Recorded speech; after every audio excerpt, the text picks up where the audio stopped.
Ce week-end de sport dans la région était décidément époustouflant. Quasiment tous les matchs se sont joués dans les derniers instants. La SM Foot et Basket s'impose tranquillement. En simple et en double, Masters Meet de Monte-Carlo nous a réservé des matchs haletants. On débriefe tout ça avec nos chroniqueurs. Ça s'annonce passionnant. And welcome to Azurément Sport, tous les mardis à partir de 18h15 sur EDJ FM. Bonsoir à toutes, bonsoir à tous, bienvenue dans votre rendez-vous du mardi soir. On est ensemble dans Azurément Sport pendant 3 quarts d'heure. Un sacré programme à venir et tout de suite on refait le week-end avec vous, Lisa Rouel. Et on commence par la Formule 1. Les pilotes avaient rendez-vous à Bahreïn ce dimanche. Grâce aux pénalités des Mercedes, Charles Leclerc s'est lancé à la 2e position avec une stratégie de pneus différente. Il sera piégé par la safety car en fin de Grand Prix et terminera au pied du podium, 4e. La MotoGP était également au programme ce dimanche. Fabio Quartararo réalise sa meilleure performance depuis longtemps. Départ en première ligne aux côtés des frères Marquez, 5e en course sprint et 7e en course principale. Johan Zarco, quant à lui, s'est lancé 7e, il passe la ligne 4e, son meilleur résultat avec une Honda. En foot, Cannes se donne le droit d'y croire. Victoire 3-0 face au Gol FC. Les Cannois ont su profiter de leur supériorité numérique, une reprise acrobatique de Julien Dominguez et une entame de seconde période réussie. Résultat, les Dragons sont toujours dauphins de National 2 à 8 points du leader Le Puy. Prochaine journée à Istres ce samedi. Par contre, Grasse voit la montée définitivement s'éloigner. Nulle logique. 0-0 à Bergerac. Prochain match pour eux à domicile face à Saint-Priest ce samedi à 18h. En volley féminin, saison terminée pour le Volleyro, 2 défaites consécutives ce week-end à Nancy.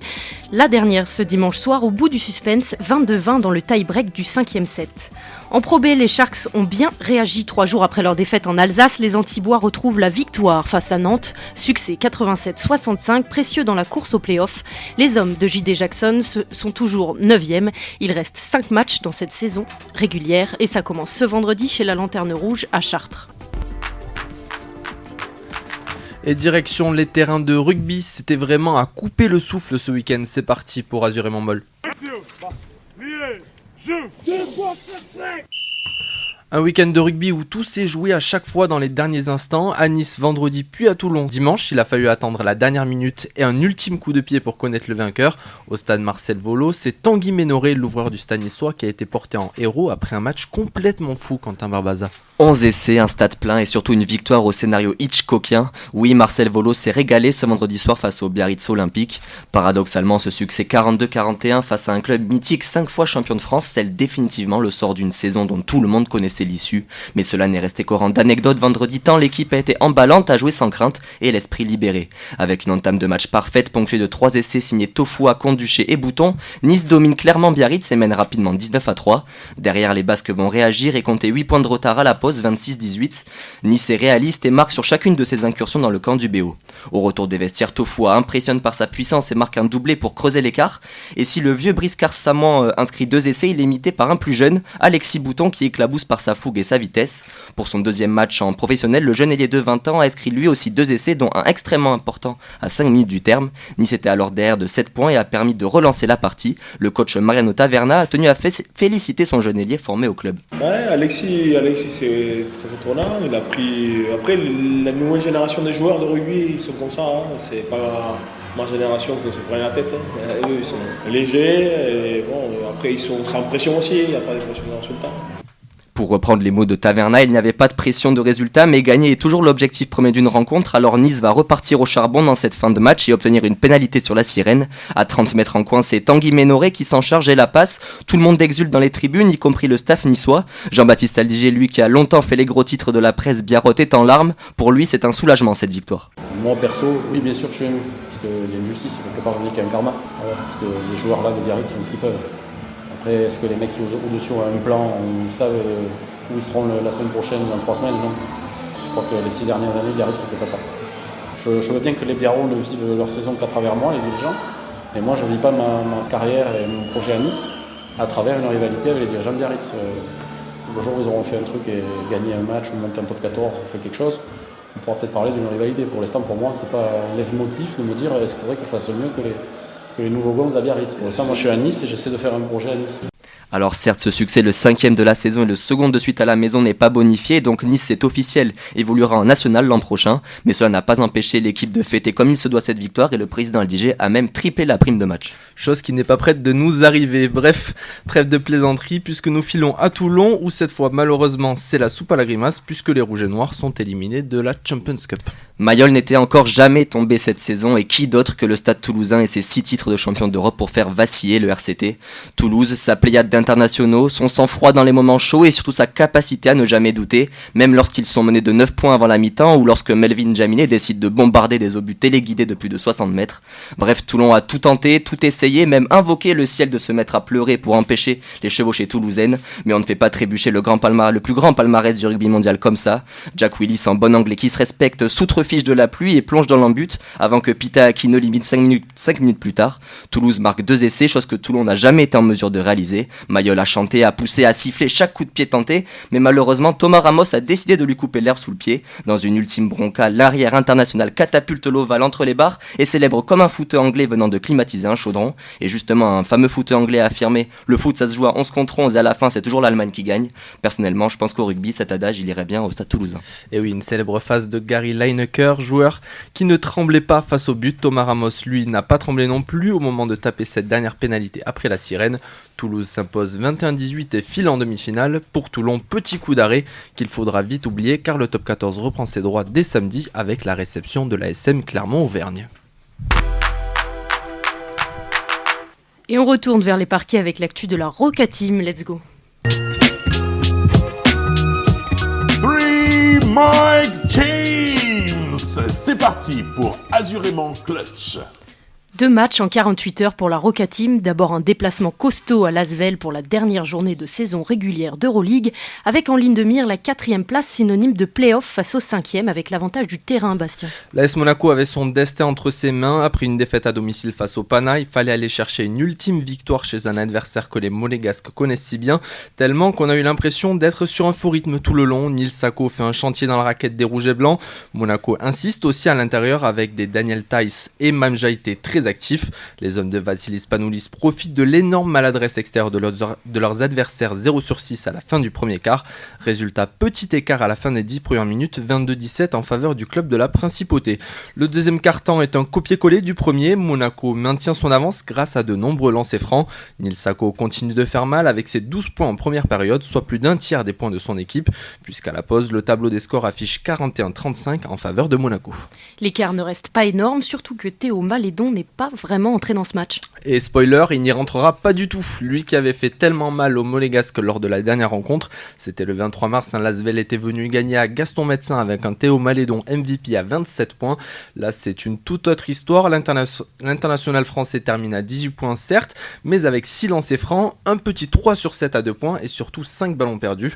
Monaco par contre n'en profite pas tellement. Les hommes de Vassilis Panoulis voient même Lasvel recoller avec un run de 8-0. Score à la fin du troisième quart, 57 partout. Ce match va se jouer dans le Money Time avec des changements de leader sans cesse.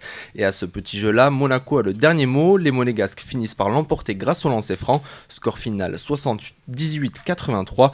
Mike James termine à 20 points et 7 assists. A noter aussi la belle perf de Jordan Lloyd à 16 unités et 6 rebonds. Les Monégasques finissent donc 4e de cette saison régulière d'Euroleague. Ils affronteront Barcelone au premier tour des playoffs avec l'avantage du terrain. Match 1 et 2 à Gaston Médecin le 23 et 25 avril prochain. En attendant, il y a un championnat à disputer et moins de 48 heures plus tard, le club du Rocher recevait Saint-Quentin pour enchaîner une 3e victoire consécutive en championnat, mais surtout conserver la tête du classement, Bastien. Oui, un objectif largement à leur portée, et Vassilis Panoulis se permet même de faire tourner son effectif.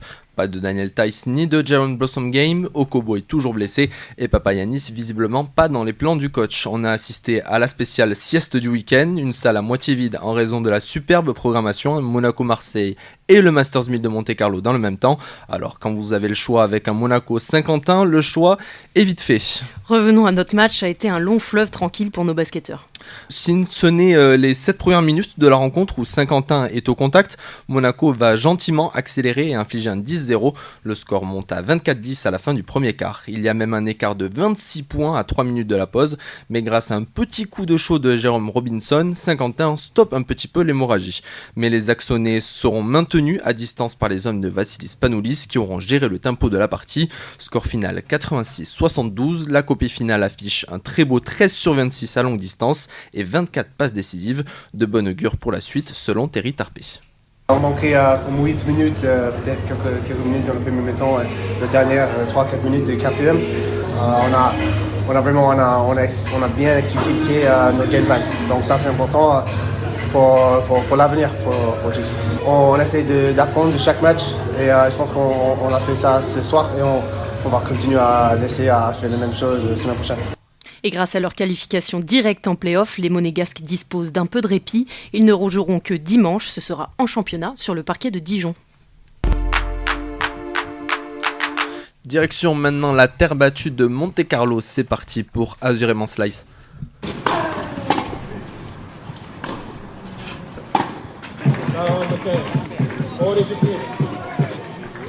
Et juste avant d'accueillir notre première invitée du soir, Baptiste Echen, vous vouliez revenir sur ces 2 finales complètement folles vécues ce dimanche au Masters 1000 de Monte-Carlo. À commencer par la finale simple, avancée à midi en prévision du risque de pluie sur le Rocher en fin d'après-midi. C'était une affiche entre 2 prodiges du tennis, d'un côté l'Espagnol Carlos Alcaraz, 21 ans, et l'Italien Lorenzo Musetti, 23 ans.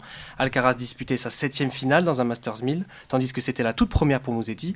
Et l'importance du match n'a pas impressionné l'Italien dans le premier set, suite à un break d'entrée de l'Espagnol. Musetti a tout de suite réagi. Malgré la puissance dans les coups d'Alcaraz, l'Italien prend tout de même l'ascendant. Avec son très bon revers à une main, ce dernier a fait vivre un cauchemar à son adversaire. De gauche à droite, Musetti fait bouger Alcaraz et mène avec 2 breaks d'avance. La fin de ce premier set se fait tout en maîtrise pour l'Italien. Il mène alors 4-1 et domine les échanges. Carlos Alcaraz tente de réagir, mais le Toscane tient bon et assure ses 2 derniers jeux de service. Ça fait 6-3 pour lui après 40 minutes de jeu. Musetti avait alors parfaitement démarré la rencontre pour décrocher son premier titre en Masters 1000, mais c'était sans compter sur la réaction de Carlitos. Même si Alcaraz disputait sa première finale sur la terre battue monégasque, il est un habitué des grands événements. Dès le début de la deuxième manche, tout s'accélère. En même pas un quart d'heure de jeu, l'Espagnol mène 4-0. Plus solide, puissant, précis et rapide, le rouleau compresseur se met alors en place. Musetti tente tant bien que mal de s'accrocher en remportant un de ses jeux de service, mais rien n'y fait. Alcaraz déroule et expédie le deuxième set 6-1. Tout est relancé dans cette finale. Et puis malheureusement, il n'y a pas grand chose à dire du troisième set. Musetti fait appel au kiné pour tenter d'atténuer une douleur à la cuisse. Alors diminué physiquement, l'Italien peine à garder le rythme. Alcaraz, lui, ne baisse pas en intensité et continue de faire courir son adversaire avec ses coups puissants. À 3-0 en faveur de l'Espagnol, Musetti veut rester sur le court, mais n'y arrive plus. Les points s'enchaînent, sans réel gros échange, jusqu'à la balle de match. Après un excellent service, Carlos Alcaraz n'a plus qu'à conclure tranquillement 6-0. Victoire 3-6, 6-1, 6-0 et 6e titre en Masters 1000 pour l'Espagnol, le premier à Monte-Carlo. Et vous savez mon amour pour les jeux de mots pourris, pendant quelques minutes c'était le Masters 1000 de Monte-Carlo. Mais c'était sans compter sur la finale double qui se débutait en suivant. La paire franco-monégasque Romain Arnaudot et Manuel Guinard affrontaient les Britanniques Lloyd Glasspool et Julian Cash. Une rencontre historique, Baptiste. Manuel Guinard disputait sa toute première finale de Masters 1000. Pour Romain Arnaudot, il s'agissait d'une seconde tentative après son échec d'il y a 2 ans. Face aux têtes de série numéro 7, l'entame de la finale a été particulièrement compliquée pour nos franco-monégasques.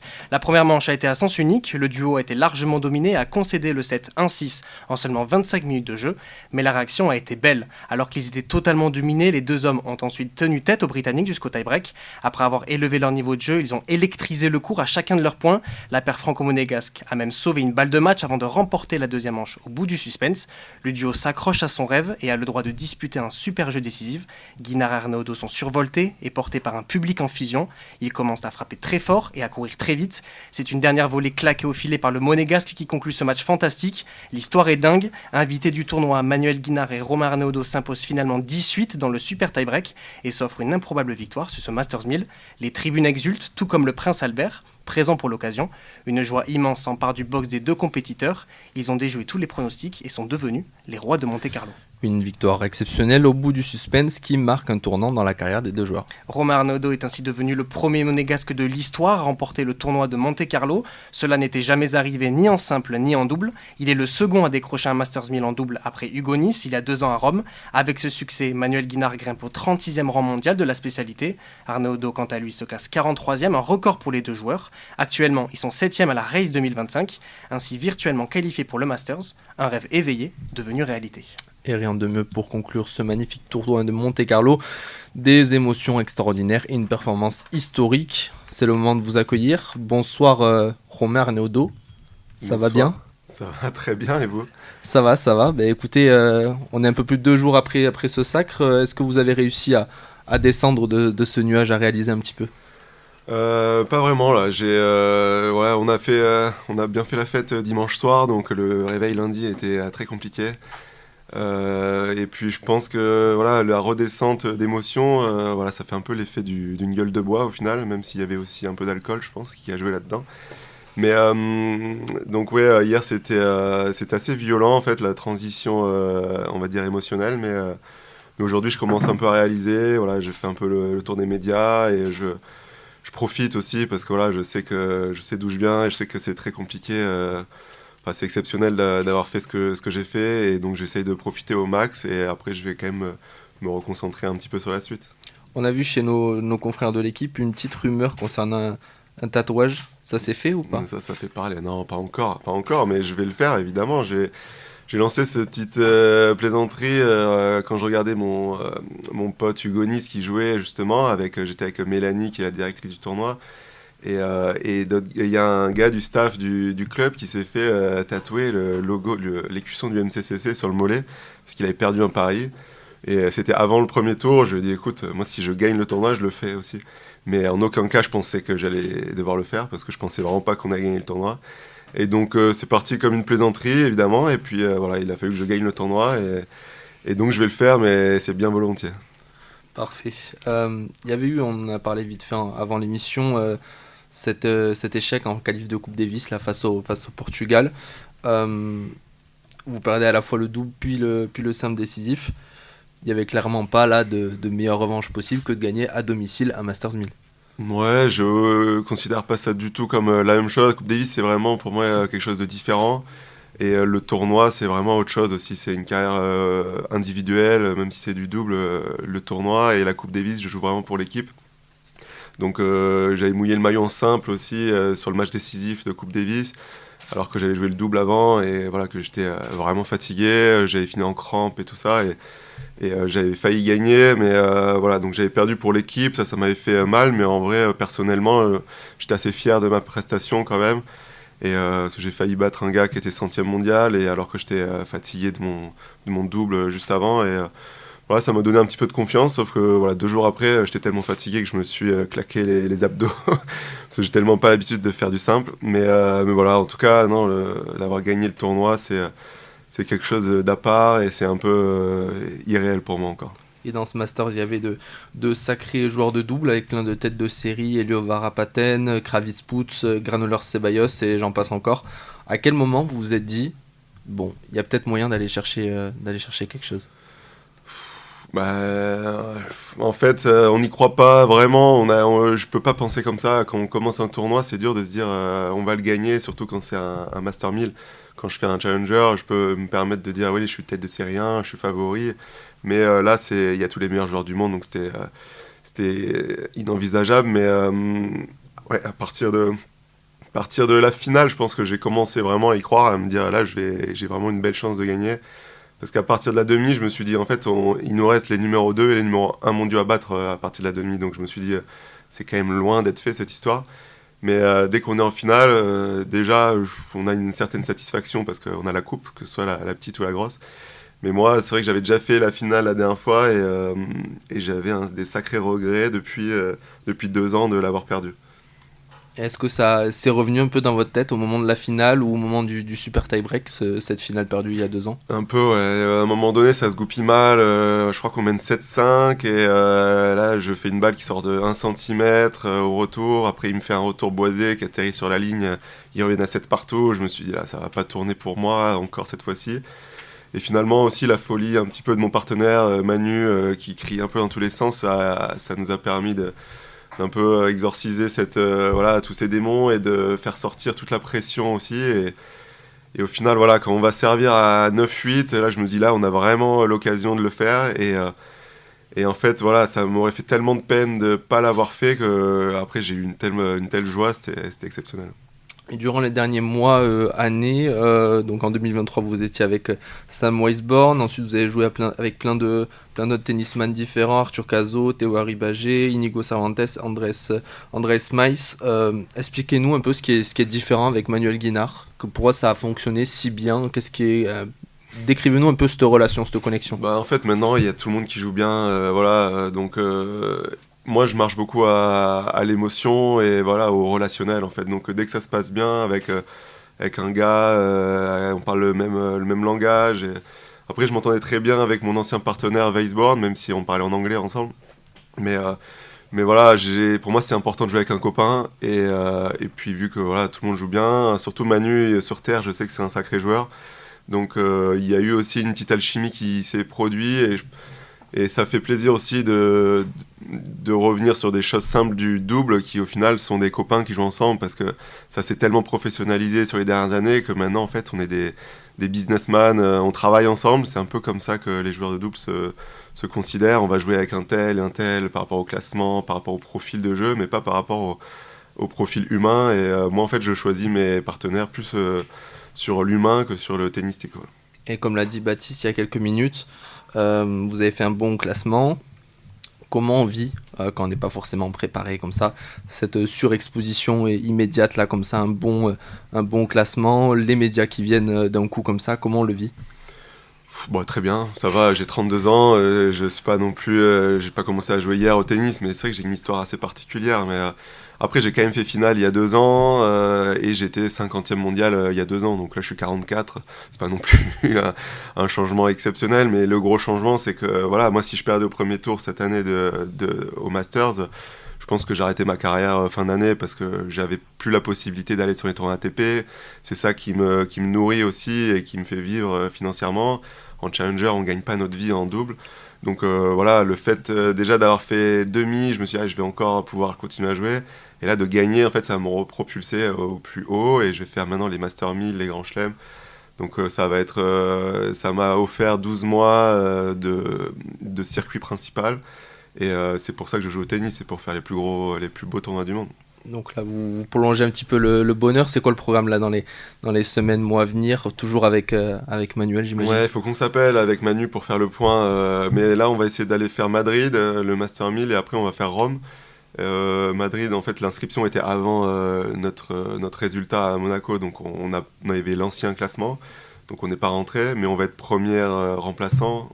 Et donc après on va quand même continuer à jouer ensemble avec Manu, mais il faut qu'on fasse le point parce que lui il devait choisir entre sa carrière de simple et de double.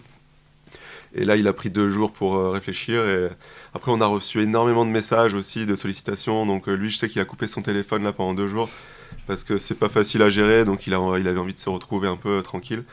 Et voilà, donc en tout cas oui, c'est beaucoup d'émotions. Et moi le plus dur c'est pas la sollicitation et tout ça, mais c'est vraiment personnellement la décharge émotionnelle qui est tellement forte au final, c'est un peu comme une drogue. Donc après, il faut pouvoir redescendre et voilà, il faut pas trop s'y habituer non plus.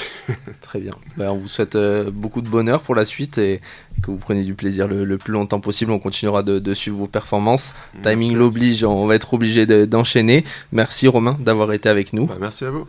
Et puis on accueille notre deuxième invité tennis ce soir, c'est juste après ça. Tous les jeudis, retrouvez la matinale d'Exact. Notre équipe de journalistes fait le tour de l'actualité de la semaine à partir de 8h30 pour tout vous expliquer. Politique, économie, culture ou encore sport, on vous aide à comprendre le monde qui nous entoure. La matinale d'Exact, c'est tous les jeudis à 8h30 en direct sur EDJ-FM. Et après l'expérience, on accueille la jeunesse. Bonsoir Pierre-Antoine Fotte. Bonsoir. Alors vous avez 17 ans, vous êtes 98e mondial en junior, votre plus haut classement actuellement. Vous avez été finaliste à Cap d'Aille il y a 10 jours maintenant, quart de finaliste à Istres. La semaine dernière, vous perdez face au futur vainqueur. Là, vous sortez au premier tour du J300 de Beaulieu-sur-Mer face à la tête de série numéro 1 en simple. C'est quand même un bon début de saison pour vous sur Terre, là ? Oui, c'est un très bon début de saison. J'ai bien commencé la tournée des 3 semaines avec une finale. Je m'attendais pas forcément à ça, c'était un objectif, mais j'étais très content. Et puis là, il y a une petite redescente, mais ça va remonter, c'est pas grave. On l'a dit en face, c'était quand même très costaud. Timofey Derepasco, c'est encore plus fort que Tige-Beugard ? Non, je pense que Tige-Beugard c'était quand même bien plus fort. Ouais. Ok. Mais il joue très très bien et il était bien plus fort que moi sur ce match-là. Sur quel point ? Je pense qu'il sert beaucoup mieux que moi. Il est plus grand, mais aussi il sert mieux, il est un peu plus puissant. Puis je sens qu'il est plus patient, il est beaucoup plus patient. Et est-ce qu'on peut rapidement revenir sur vos débuts ? Quand est-ce que vous commencez le tennis ? Et à quel moment vous vous dites, bon, il y a moyen d'aller jouer à un petit niveau sympa, d'aller chercher quelque chose pas mal ? J'ai commencé très tôt, à l'âge de 4-5 ans, dans mon petit club. Comme j'ai commencé un peu tous les sports, le foot, le rugby et le tennis. Et puis c'est là où je me sentais le mieux. Le sport individuel, je préfère ça. Et puis petit à petit, c'est vrai que j'ai pas mal progressé. Et puis à l'âge de 14-15 ans, j'ai commencé à avoir des bons résultats. Donc je me suis dit qu'il fallait tout donner, quoi. C'est vous qui prenez conscience ou c'est votre entourage, votre coach qui vous dit là il y a un potentiel, on peut y aller, on va augmenter la cadence ? Ouais, mes coachs ils me l'ont pas mal dit quand j'étais plus jeune, mais c'est vrai que oui, moi, je l'ai vu moi-même avec mes résultats et puis c'est clairement le sport que je préfère, donc pour moi c'était une évidence. Alors on vous a vu sur le tournoi de Cap d'Aille, on a vu aussi plein de futures pépites du tennis jouer. Ce qui nous a choqué, c'est que vous avez déjà les mêmes attitudes que les pros. Alors ça commence à 15 ans, 14-15 ans, les tournois juniors. Et est-ce que vous êtes inspiré de quelqu'un Est-ce que vous avez une idole ou comme ça ? Ouais, j'aime beaucoup Rafael Nadal. Ouais, c'est vrai que c'est un exemple sur le terrain et en dehors du terrain surtout. Pourquoi ? Parce qu'il est très humble, il a l'air très gentil, il est toujours avenant avec le public et tout. Il est très gentil, il a l'air en tout cas. Parfait. Et on est à combien pour comprendre un petit peu aussi cette cadence comme les pros, on est à combien d'heures d'entraînement par jour ? Comment vous partagez entre tout ce qui est muscu ? Est-ce qu'il y a de la muscu même à cet âge-là, au niveau croissance et tout, c'est pas problématique ? Il y a un petit peu de muscu, ouais, moi j'en fais pas énormément, mais il y en a, c'est plus de la prévention et du renforcement musculaire pour l'instant. Mais oui, il va y en avoir, c'est sûr. Ouais. Et après, au niveau de nombre d'entraînements je pense que c'est à peu près comme les pros, on s'entraîne tous les jours, physique, tennis, un peu de renforcement. Ouais, tous les jours, il y a très peu de pauses, très peu de vacances. Vous avez parlé de Rafa, est-ce que, comme lui, vous avez un peu des petites habitudes, des petits tics sur et en dehors du cours déjà ou pas ? Pas autant que lui, en tout cas, ça c'est sûr, je pense. C'est difficile de mais faire. Mais j'en ai un petit peu, ouais, j'écoute pas mal de musique avant les matchs, des choses assez simples que tous les tennisman ont, je pense. Comment vous vous décririez sur le cours ? Quel genre de joueur vous êtes ? Quel profil vous avez ? Un peu nerveux quand même. Ça peut m'arriver de temps en temps. Mais, il y en a qui approuvent derrière. Ouais, je crois qu'il y en a quelques-uns. Mais non, j'essaie d'être respectueux le plus possible. Et puis après, en termes de style de jeu, plutôt complet, je dirais, un peu plus défensif, j'aime bien ça, mais assez complet. On vous a suivi aussi à Cap d'Aille, on a vu votre père très très actif en tribune, qui limite était peut-être plus stressé que vous. Décrivez-nous un peu cette relation que vous avez avec lui, c'est un vrai soutien pour vous ? C'est un soutien, oui, mais il n'est pas très très présent non plus. C'est plus un soutien et que de l'encouragement. Il n'y a aucune pression, aucun jugement, mais c'est vrai que pendant les matchs, il est pas mal stressé, beaucoup plus que moi en tout cas. Il vous laisse quand même un peu de liberté. On sait qu'aujourd'hui, le tennis, c'est peut-être le sport le plus dur mentalement. Comment on arrive à gérer tout ça, cette pression ? En plus, on sait que, au foot, il y a le projet Mbappé. Là, on parle de projet Alcaraz au tennis. Comment vous arrivez à gérer cette pression ? Est-ce qu'à un moment, il y a eu des périodes où vous avez dit là, stop, ça va trop loin, il faut que je coupe un petit peu, ou avec certaines personnes, ou avec vous-même ? Ouais, ça m'est déjà arrivé de stopper quelques semaines un peu le tennis, ouais, parce que j'avais besoin d'arrêter au vu des... Souvent, c'est quand on enchaîne les mauvais résultats qu'on perd un peu confiance en nous. Et c'est aussi très dur de voir à long terme. Le tennis, c'est un peu un sport au jour le jour. Vous, quels sont vos objectifs? Il y en a qui profitent du moment présent. Est-ce que vous, il y a des vrais objectifs à long terme d'aller chercher ce circuit ATP? Ouais, il y a évidemment des objectifs. Le fameux top 100, tous les tennisman rêvent d'y entrer, mais je me mets pas vraiment de pression par rapport à ça. À la base, je fais du tennis parce que j'aime ça, et les objectifs sont venus petit à petit, mais je les ai toujours dans un coin de ma tête. Et justement, vos objectifs à vous, c'est quoi? Courir en long terme, il y a plusieurs échéances qui arrivent, il y a Roland Garros Junior, j'imagine. Et puis à plus long terme, qu'est-ce que vous rêvez d'aller chercher? Je rêve de jouer les grands chelems, de rentrer dans le top 100, jouer tous les Master 1000 et affronter tous les meilleurs joueurs du monde. Eh bien, c'est tout ce qu'on vous souhaite. Merci Pierre-Antoine Fott d'avoir été avec nous. Vous. Allez, on file nous vers les terrains de foot, c'est parti. Guessant, le but d'Evan Guessant. C'est parti pour Azur et Mongol. Jingle qu'on va peut-être devoir mettre à jour, puisque Evan Guessant en ce moment c'est assez compliqué. Alors, on va commencer par l'AS Monaco. C'était une finale avant l'heure. Les Monégasques recevaient l'Olympique de Marseille, deuxième, juste devant eux au classement, et le vainqueur prenait une sérieuse option pour devenir le dauphin du PSG. Et Monaco a sorti le grand jeu, Louis Marmion. À 18h, aligné à 4-4-2, avec Mawissa suspendu, c'est Wilfried Singo qui est aligné dans l'axe avec Thilo Kehrer. Le latéral droit Vanderson fait son retour dans le 11 titulaire. Les premières minutes sont stériles des deux côtés, les deux équipes se regardent et ne se procurent pas de franches occasions. Il faut attendre la 34e minute pour voir la première situation dangereuse de la rencontre. Pierrette, lancé en profondeur, rentre dans la surface et bute par 2 fois sur Rouli.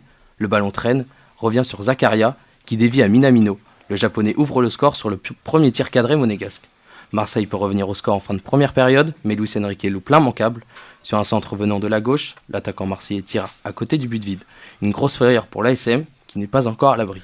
Et les Monégasques ont décidé alors d'élargir l'écart en seconde mi-temps, Louis. La seconde période est bien plus ouverte que la première, les occasions s'enchaînent et c'est une nouvelle fois Monaco qui concrétise. Vanderson sert parfaitement Mbolo dans le dos de la défense marseillaise. L'attaquant suisse remporte son duel contre Rouli et double la mise. L'ASM pas encore rassasié, pousse pour mettre le troisième. Les Monégasques sont récompensés à la 80e minute. Panique dans la défense de l'OM après un ballon en profondeur. Rouli commet une faute sur Mbolo, penalty. Zakaria crucifie le portier argentin d'une puissante barre entrante. Et 1, et 2, et 3-0 pour Monaco. 4 victoires en 6 matchs pour les Rouges et Blancs qui sont de retour en forme. Et notamment ce samedi grâce à leur portier Philippe Cohn, auteur de 4 arrêts. Ciblé comme le symbole de la défaite de le week-end dernier à Brest, le gardien allemand avoue avoir passé une semaine compliquée. C'était au micro de Walid Soltani. Overall, after the last game, it was very tough and a long week, especially for me. Après le dernier match, c'était une longue semaine pour moi, mais j'ai regardé ce que je devais mieux faire et je pense que ça a vraiment bien marché. Je suis très heureux pour le clean sheet et par-dessus tout, on est très content d'avoir pris les 3 points dans ce match décisif et on pense déjà au prochain. Une victoire qui permet aux hommes d'Adi Hutter de passer devant leurs voisins marseillais. La SM 53 points compte désormais un petit point d'avance sur le club phocéen. Et cette journée était tout aussi importante pour l'OGC Nice dans la course à l'Europe. Les Aiglons se déplaçaient à Strasbourg. En cas de victoire, Nice pouvait passer devant leur adversaire du jour. Mais tout ne s'est pas passé comme prévu, Louis. Les Niçois manquent leur début de match, mais Boulka permet de laisser les siens dans la partie. Les Aiglons continuent de subir, mais ne cèdent pas. Après avoir fait le dos rond pendant une demi-heure, ils ouvrent le score contre le cours du jeu. Jonathan Klaus adresse un centre parfaitement dosé pour Melvin Barr, le piston droit pour le piston gauche, 1-0 pour le gym. Après ce but, les hommes de Francaise reprennent confiance, ils continuent de pousser, mais Strasbourg ne craque pas, le score en restera là à la mi-temps. La copie n'est pas parfaite, l'OGC Nice a l'avantage, mais pas pour bien longtemps. Les hommes de Francaise se font surprendre dès le retour des vestiaires. Sur un contre strasbourgeois, Bombito manque son intervention sur Emmanuel Emega, l'attaquant néerlandais s'échappe et trompe Boulka, un partout. Mais le calvaire continue, 3 minutes plus tard, nouvelle erreur de Bombito. Les Alsaciens punissent une seconde fois d'un tir croisé de Sam Amo à Meyao. Les Niçois n'ont pas d'autre choix que d'égaliser. Les minutes s'écoulent et les occasions s'enchaînent. Il faut attendre la toute dernière action du match pour voir l'égalisation. Sur corner, Youssouf Ndai Chimiye égalise et offre un point précieux à Nice en terre alsacienne. Et avec ce nul, le gym reste à 2 points de Strasbourg. Avec seulement 2 points en 5 matchs, les Aiglons devront se ressaisir pour espérer l'Europe. On retourne sur les parquets, mais de volley cette fois-ci. C'est parti pour Azurément Spike. Monster block, monster block, monster block. Le Nice Volleyball a joué son 3e match de play-off face à Tours samedi soir. Le match a été un vrai thriller, plus de 3 heures de tension. Il a fait très chaud dans la salle Jean-Marc Lisa. Et oui, Bastien, on a rarement eu aussi chaud sur la Côte d'Azur. Dès les premiers sets, on a assisté à un match d'un niveau supérieur à ce qu'on a l'habitude de voir. L'équipe de Brice Donat n'a pas flanché face au grand nom du Tour Volley, avec cette volonté de ne rien lâcher et d'arracher les points 1 à 1. Les 2 premiers actes sont une lutte folle d'1h30 où les balles de 7 se succèdent, mais le résultat est sans appel, 28-30 et 26-28 en faveur des Tourangeaux, soit 2-7 à rien. La suite semble difficile pour les Eagles. Et pourtant, le 3e set a été le tournant du match pour les Niçois. Effectivement, dans le 3e set, la défense se réveille. Les monster blocks de Raptis se multiplient et Nice prend enfin un peu d'air, 25-20. Le 4e acte ne déroge pas à la règle. Une bataille féroce, mais cette fois c'est en attaque qu'on trouve la solution. Simon Hirsch et Lars Mij inscrivent point sur point dans une démonstration de puissance et de précision. L'offensive porte ses fruits et le Nice Volley revient à 2-7 partout. Une pièce en plusieurs actes, mais qu'en est-il du grand final ?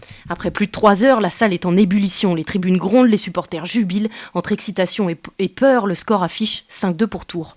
Mais Lars Mij envoie des boulets de canon au service et fait remonter le score 10-10.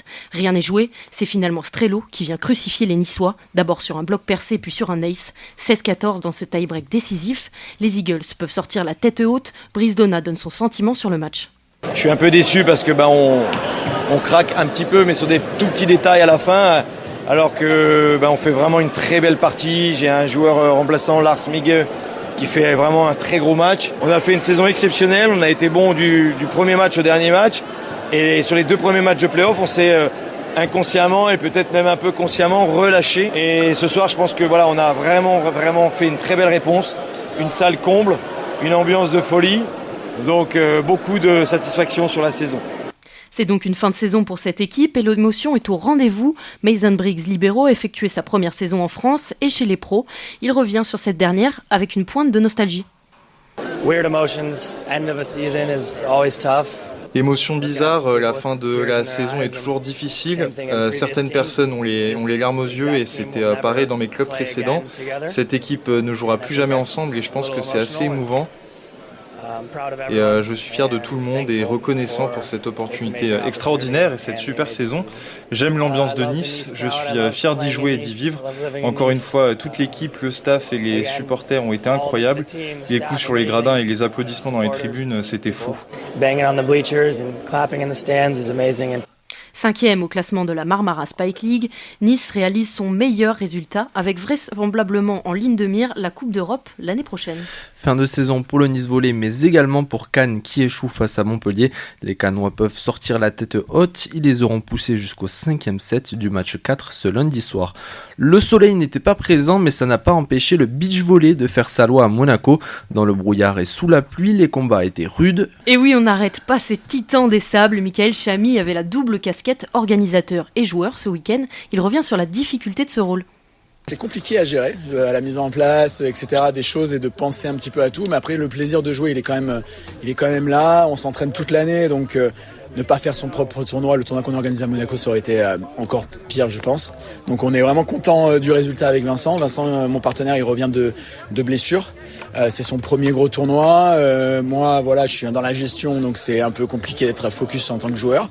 Et du coup, cette 4e place, elle est magnifique. Le duo échoue donc au pied du podium, mais une autre paire monégasque a réussi à se hisser jusqu'en finale. Malheureusement, la marche était trop haute et la fatigue accumulée lors du week-end n'a pas aidé. Pascal Ferry et Pierre Barré-Lafay reviennent sur leur performance. C'est un peu mitigé, forcément il y a la frustration de perdre en finale, être si près du but, là, gagner chez nous, alors qu'en plus on organise. Et en même temps, on est conscient qu'on a fait quand même un beau parcours, on a une belle marge de progression encore. Il y a l'objectif des Jeux d'été, donc une bonne direction pour y aller. Ça fait pas longtemps qu'on joue ensemble, donc il faut s'adapter. On a commencé à trouver des bons repères. Ça s'est vu tout au long du tournoi. De moi, il manque pas grand-chose à la fin sur la finale. Peut-être un peu d'énergie, mais comme pour tout le monde. Mais c'est une bonne progression et une bonne étape pour la suite. La victoire a ouvert les bras au duo montpelliérain. Noubé Ngatoum a souffert d'une douleur au fessier dès la demi-finale, mais le duo a su faire la différence. Largement aidé par son coéquipier Romain Prunérac, les deux volleyeurs racontent la difficulté de cette finale. Là, on revient de 11 mois de blessure où j'avais plus de cartilage, les tendons qui crient. Donc, oui, musculairement, ça a été un combat, mais j'ai eu un partenaire qui ne m'a pas lâché, qui était là mentalement, physiquement. C'est la première fois, on s'est entraîné quelques fois ensemble l'année dernière et tout, mais c'est le premier tournoi ensemble. Belle perf. Ouais, moi c'est une première avec ce partenaire-là. J'étais venu l'année dernière avec Yule, où on finit deuxième. Et cette année, un nouveau partenaire, nouvelle place et premier, donc ouais, c'est incroyable. Le sourire aux lèvres, le rideau blanc tombe sur la colline. Nul doute que les pairs reviendront dès l'année prochaine. Le Monaco Beach Open, c'est fini, mais le beach volley ne va pas quitter la Côte d'Azur. Prochain tournoi ce lundi 21 avril pour Pâques. L'Open Beach 06, un série de réservé aux femmes avec 750 points à aller chercher. Messieurs, dames, il faut rejoindre la table. C'est le moment du quiz. Le quiz de fin d'émission, spécial forcément Masters 1000 de Monte-Carlo. On va gagner, non? Je pense. Voilà, si on perd, si vous perdez, les favoris. C'est chacun pour sa pomme, ou si vous voulez faire des duos, c'est comme vous voulez, c'est un peu salade en cette fin d'émission. Si on perd, on se fait un tatouage. Ok, un deuxième. Allez. Le logo d'Azurément Sport. Voilà. Ah non, là c'est trop. Ça c'est trop. Allez, c'est parti. Première question. Alors, Carlos Alcaraz, il a remporté son premier Masters 1000 de Monte-Carlo. 3 joueurs encore en activité l'ont remporté une seule fois. 1 point par joueur, 1 point bonus pour l'année. Vous avez le droit, bien sûr, d'en citer qu'un à la fois. Andrei Rublev. L'année 2021. Non. Non, 2. Non. 23. 23. 1 point Baptiste. C'est moi. C'est là où j'ai joué la finale aussi. Ensuite, 2 autres joueurs. Wawrinka. Fonini, Wawrinka. Quelle année? Wawrinka 2015. 14. Contre Roger. C'était 2018, je crois. Non. Non, c'est après. C'est 21 Fonini. Non. 2019. 2019. Ah ouais, juste avant le Covid. Deuxième question. Rafael Nadal a remporté le Masters 1000 de Monte-Carlo, mais combien de fois? 11 fois. 11 fois. Le premier en quelle année? 2004. Non. Non, 2007. Non. 2008. 5. 5. 2005. 86. Et le dernier? 2010. Non. 22. Non. 2018. 2018, bonne réponse de Pierre. Il est là. Allez, on va remonter un petit peu parce que ça a l'air trop facile pour Pierre-Antoine. Tu veux gagner en quelle année toi, Pierre-Antoine, le Masters? Avant Rafa et Carlitos, quel était le dernier espagnol à avoir soulevé ce trophée? Carreño Busta. Oui, quand même. Non, Ferrero. C'est pas Ferrero? Juan Carlos Ferrero. Son entraîneur. Combien de fois? Une fois. Non. Il a 2 ou 3 fois. Il en a 2, mais en quelle année? 98. Plus tard. 2000 et 2002, non? Je sais pas. 2000, c'est Piolet. Ouais, 2000, c'est Piolet. Je sais pas, il est avant Nadal. 2001. Non, je dirais Juste après. 2003. 2002-2003. Et justement, Quentin nous avait appris mardi dernier que Pioline était le dernier français à l'avoir gagné en simple. C'était dans 2000. Mais en double, c'était qui et en quelle année les derniers français à avoir gagné? Manuel Guinard en 2025. Oui, bon. Avant Manuel Guinard. C'est sûr de 2 français? Oui. C'est Herbert Mahut. Herbert Mahut. En 2000. Ouais, ça va être au pif là. 18. C'est l'année où ils prennent. Non, c'est pas l'année où ils prennent Roland. C'est avant. C'est avant 2018. Ils ont tout gagné de toute façon tout le temps, donc c'est dur à savoir. C'est pas 18, c'est 17? Ah non, 17. Juste avant. 16. 2016. Le renard des surfaces, Pierre-Antoine Fott. Il joue sur la défense. Il est là quand il faut. Ah oui, bien sûr. Il vient claquer le petit smash. Et on va finir par le fameux qui suis-je. On a déjà fait du rap, on a commencé en retard et on finit en retard. Fameux qui suis-je. Né en 1989, je suis toujours en activité. Au mieux, j'ai été classé 4e mondial en 2015. Non. Non, je l'ai, je crois. Mais je te laisse Non, continuer. Non, mais. Oui, faut faire. Faut conclure l'émission là. Nishikori? Ah non, il est 90. C'est Kei Nishikori. C'est Kei Nishikori. 89, c'est une petite année, il n'y en a pas beaucoup des joueurs de 89. Je mesure 1m78, mais je suis surtout connu pour mon jeu complet, mon déplacement, mon coup droit. Finaliste de l'US Open 2014, j'ai aussi 4 finales de Masters 1000 perdues à mon actif, dont celle de Monte-Carlo en 2018 face à Rafa Nadal. Mon nom commence aussi par un N, je suis Kei Nishikori. Mais c'est ma génération aussi. Là, si tu m'avais demandé les 2007, il faut quand même accueillir les invités comme il se doit. Et donc, merci à tous et à toutes de nous avoir suivis. Merci à Cyril Marcy pour la réalisation de cette émission. Nous, on se retrouve mardi prochain, même heure, avec Lisa Roel à la présentation. Bonne soirée sur EDGFM. Ciao, ciao.